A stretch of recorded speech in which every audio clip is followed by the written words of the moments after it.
शांति। परम पिता शिव परमात्मा के भाग्यशाली कल्प कल्प मिलने वाले बाबा के साथ विश्व परिवर्तन करने वाले दुखी आत्माओं को सुखी करने वाले हर समस्या का समाधान करने वाले संगम योगी ब्रह्मा मुख वंशावली ब्राह्मण बच्चों का बाबा यहाँ पहुँचने पर आपका स्वागत करता है और आपकी जोड़ियाँ बढ़ता है। आज एक विशेष दिन है। त्योहारों के हिसाब से, व्रतों के हिसाब से आज करवा चौथ का दिन है, जो दाम्पत्य जीवन में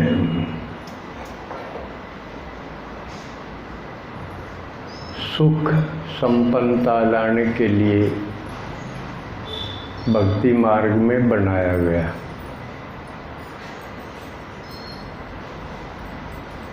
बाबा ने कहा चक्कर फिराते रहो,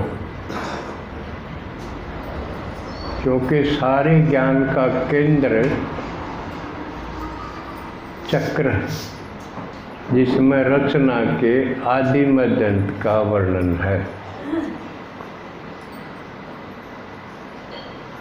जो अब तक किसी के पास नहीं था। शिव भगवान के पास ये चक्र है। दिखा दिया कृष्ण के हाथ में, लेकिन है यो चक्र शिव का। बहुत सी और बातें हैं जो हैं शिव की और दिखा दी कहीं। जैसे बाबा कई बार बताओ, गीता सुनाई थी मैंने और उसमें नाम डाल दिया कृष्ण का। भगवान मैं हूँ और भगवान बना दिया कृष्ण, राम भी बना दिया। तो ये सारी गड़बड़ हुई भक्ति मार्ग से। जानबूझ के तो बाद में हुई, पहले तो अज्ञानतावश हुई। अब बाबा ने पूरा सत्य बता दिया। और बाबा बताओ, भक्ति मार्ग के जो कथा वार्ताएं शास्त्र आदि हैं, उनमें नमक वाला सच है। क्यों इतना तो है तो कथा कहानी त्योहार सब इन्हीं के ऊपर, या भगवान के ऊपर है या देवताओं के ऊपर। ये तो सिद्ध करती हैं कि ये थे। ये भी नहीं आओ तो प्रूफ कहाँ से दें हम। अभी महाभारत में देखो, रामायण में देखो, मनुस्मृति देखो, फलानी पुराण में देखो, तो इतनी सारी ये जिक्र है। तो ये सिद्ध करें कि ये थे, नहीं तो उनकी कथा वार्ता क्यों हो, उनकी पहचान कैसे हो। लेकिन संपूर्ण सत्य शिव भगवान, जो शिव सत्य है, सत्यम शिवम जिसके गाया गया, और किसी का सत्यम के साथ जिक्र नहीं, केवल शिव ही सत्य है। और वो जो करता है बताता है वो सत्य है, बाकी नहीं। बाकी नून वारा किसे में कितना, किसे में कितना। तो बाबा ने चक्र का जो राज दिखाया, समझाया, उसमें आधा सुख का पार्ट है, सतयुग और त्रेता सुख है पूरी तरह। लेकिन औरों ने तो ये भी बिगाड़ दिया था, सतयुग में हरिश्चंद्र दिखा दिया जिस पर बहुत कष्ट हुए, जबकि सतयुग में तो दुख नाम का जिक्र नहीं, पता है नहीं दुख भी कोई चीज हो। जैसे दोपहर दिन हो तो कि जिसने रात ना देख रखी कि सोच सके है भाई रात भी हो। इसी प्रकार जब हम सतयुग में होंगे, इतने सुखी होंगे, माँ कष्टित दुख भाग भवेत, दुख का नाम निशान भी नहीं होगा, शब्द ही नहीं होगा। ये त्रेता में भी सेमी पवित्र कहा है, थोड़ी सी कसर है, थोड़ा बहुत कहीं न कहीं जो त्रेता वाले हैं उनका कहीं न कहीं कोई लगाव बच गया है और विनाश हो गया, या उनका शरीर छूट गया। सोचो अगर ये शरीर छूट जाए और फिर पुनर्जन्म हो, पुरानी दुनिया में हो, तो फिर कद सुनन जोगे हो। कितने जन्म तो बैठन सीखे, फिर गुडड़िए घिसड़े, फिर चालन सीखे, बोलन सीखे, कि मैं लायक होवे। कितने जन्म तो स्थूल अंग हैं वो क्रियाशील हों, और कितने सालों में फिर सूक्ष्म जो अंग हैं आत्मा के, मन बुद्धि संस्कार, वो ही मर्ज हों। तो समय नहीं, अब विनाश सामने खड़ा है, हालात दिख रहे। हालात सबसे ज्यादा कहाँ दिख रहे हैं? संबंधों में। क्यों हमने सोचा सुख हो, शांति हो, तो वो कित देखांगे सुख और शांति? संबंध में देखांगे। घर में अगर संबंध ठीक ना हो, कितना ही धन हो, शांति कह ही नहीं सकते। चाहे वो संबंध को ऐसा हो, एक में भी खराबी आ जाए तो भी शांति और सुख खत्म। मान लिया बाप बेटे की नहीं बनती, संबंध खराब हो गए, तो घर में शांति रहेगी। भाई बहन की नहीं बनती, घर में रहेगी शांति। पति पत्नी की नहीं बनती तो रहेगी शांति। सास बहू की नहीं बनती तो रहेगी। कोई एक संबंध में भी खटास आ जाए तो शांति और सुख खत्म। अरे तो सारे ही मारा,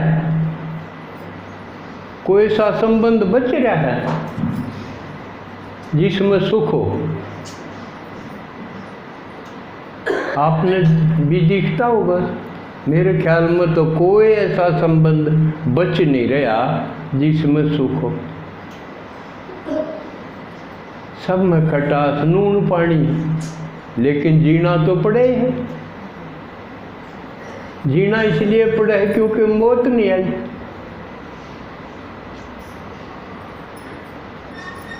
मरण तो डर भी लागे है और मरण का ज्ञान भी कोई, इसलिए लागे। तो सतयुग में, त्रेता में संबंध बहुत बढ़िया।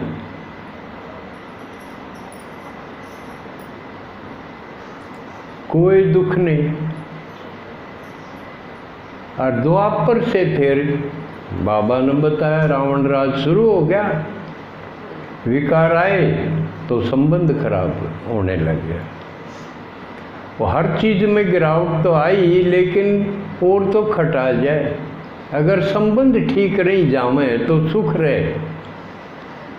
जिस तरह कई कह दे भाई घर में आपस में मेल हो तो आदमी टोटन को नहीं गिने, टोटन तो काट जा, लेकिन किसका सार है? आपस का मेल मिलाप, स्नेह प्यार का सार है।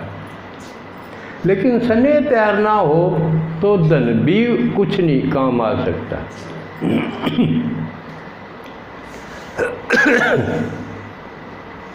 वो बल्कि आग में फूंक मारने का काम करेगा, वो ये विनाश का कारण बन जाएगा।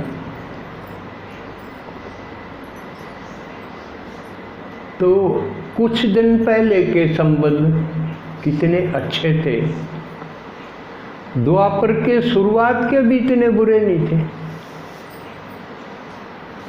उस टाइम के अगर हम पुराने पुराने गीत जो मेरे बचपन तक भी मैं सुनता आया, उनमें एक सरसता है। आपस के संबंधा के ऊपर जो गीत बने हैं उनमें रस है, स्नेह का रस है। जैसे मैं थोड़ा एग्जाम्पल दिखाऊंगा।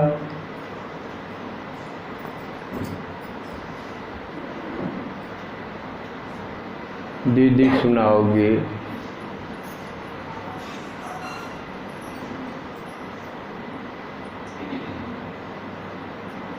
अपने आंचलिक गीत और वो भी त्योहारों पर खासकर जो गाए जाऊँ हैं, तो साहित्य हुआ, संगीत हुए, ये कलाकृति हुई, ये सब चीज़ जीवन का प्रतिबिंब है। जीवन जिस तरह का होगा ये सारी चीज़ भी उसी तरह की बनेगी। जीवन में खराबी आ जाए, आपसे रिलेशन खराब हो जाए, में कटुता आ जाए, तो वो सारी चीज़ों में भी झलकेगा, जो चीज़ बनेगी उनमें भी।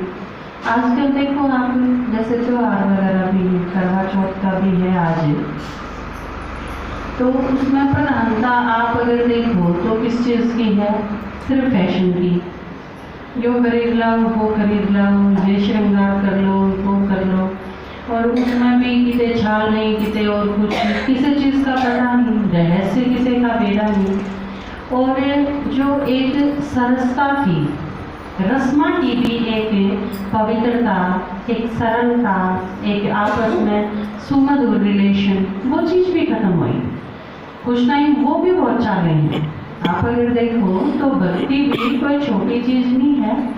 पूरा 2500 साल ज्ञान की अगर प्रारब्ध 2500 साल है, तो भक्ति का भी कोई छोटा पसारा नहीं है, बहुत लंबा विस्तार है, और वो बड़ी सुखदायक भी है।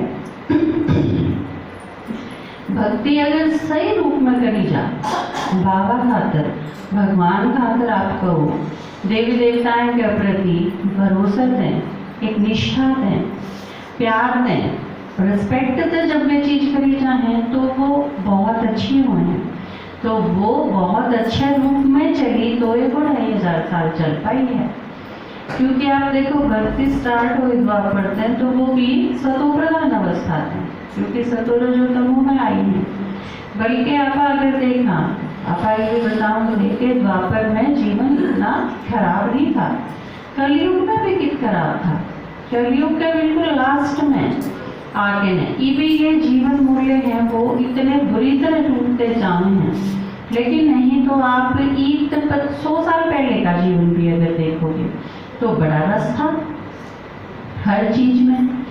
तो एक रिलेशंस पे गीत है अपना, जो आप सारे गाते होंगे, भात है, बदावा है सभी, तो वो आप सारे गाते होंगे। कई बार आपकी माता जी ने सुनाया भी है, तो आज उनका गला खराब है तो उनकी जगह में गाऊँ। मैंने पूरा जैसा आप आज नाम गाए होगा, आप मेरे साथ गाओ। मारा सुसरा बडेरा